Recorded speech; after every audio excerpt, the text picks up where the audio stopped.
Hello guys, আসসালামু আলাইকুম। Welcome back to another video. আশা করি আপনারা সবাই ভালো আছেন এবং আমিও আপনাদের দোয়ায় ভালো আছি, আলহামদুলিল্লাহ।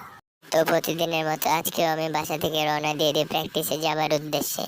তো আজকে একাডেমিতে কি কি প্র্যাকটিস করেছে দেখতে হলে অবশ্যই ভিডিওটা শেষ পর্যন্ত দেখবেন। তো দেখতে দেখতে কিছুক্ষণের মধ্যে আমি প্র্যাকটিসে চলে আসি এবং প্র্যাকটিসে এসে দেখি কেউ মাঠে এ পর্যন্ত আসেনি।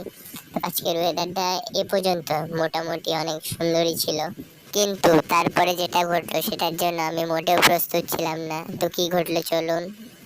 তো এখন ওয়েদারটা আপনাদেরকে ভালোভাবে দেখিয়ে নিই, কারণ আপনারা এই ওয়েদারটা আর সন্ধ্যা লাগতে লাগতে দেখতে পাবেন না। তার কারণ কি একটু পরে আপনারা নিজেরাই বুঝতে পারবেন।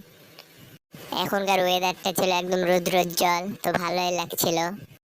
তো তারপরে নিজের ঢোল একটু নিজেই পিটিয়ে নিলাম, দেখলাম ভালোই লাগছিল। তো আপনারা কে কেমন করেন অবশ্যই কমেন্টে জানিয়ে যাবেন। এদিকে এসে দেখে একটা ভালোই কাজ হয়েছে, আমাদের বোলিং করার জায়গাটা তো অনেক সুন্দর করে মাটি দিয়েছে। তো এটা দেখে ভালোই লাগলো, কারণ বোলিং করতে অনেক সমস্যা হয় যখন আমাদের নেট প্র্যাকটিস হয়।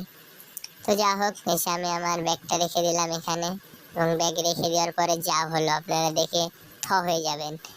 তো আমি আপনাদেরকে তখন কি জন্য দেখিয়েছিলাম ওয়েদারটা, এখন হয়তো আপনারা সবাই বুঝতে পারছেন। কারণ তারপরে প্রচণ্ড পরিমাণে বৃষ্টি হয়। তো বৃষ্টি যেহেতু হয়েছে তার মানে আজকে ফিল্ডিং হবে। তো আমরা ফিল্ডিং করছিলাম, তো সবাই অনেক এনজয় করলো ফিল্ডিং করে। তো আমাদের ফিল্ডিং আপনাদের কাছে কেমন লাগলো অবশ্যই কমেন্ট বক্সে কমেন্ট করে জানিয়ে যাবেন। তো ফিল্ডিংটা আপনারা একটু দেখেন, তাহলে বুঝতে পারবেন।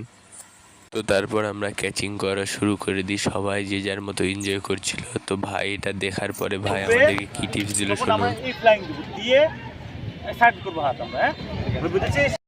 তো তারপর আমরা আবার ক্যাচিং করা শুরু করে দিলাম। সত্যি বলতে আজকে ক্যাচিং গুলো সবাই অনেক এনজয় করেছে। তো সবাই ফিল্ডিংটা অনেক এনজয় করে করছিল, কারণ বৃষ্টি যেহেতু প্রতিদিন হয় না এবং এমন ফিল্ডিংও প্রতিদিন হয় না, তাই সবাই অনেক এক্সাইটেড ছিল ফিল্ডিংটা করার জন্য এবং সবাই তাদের বেস্ট এফোর্টটা দিয়ে ফিল্ডিংটা করার চেষ্টা করছিল।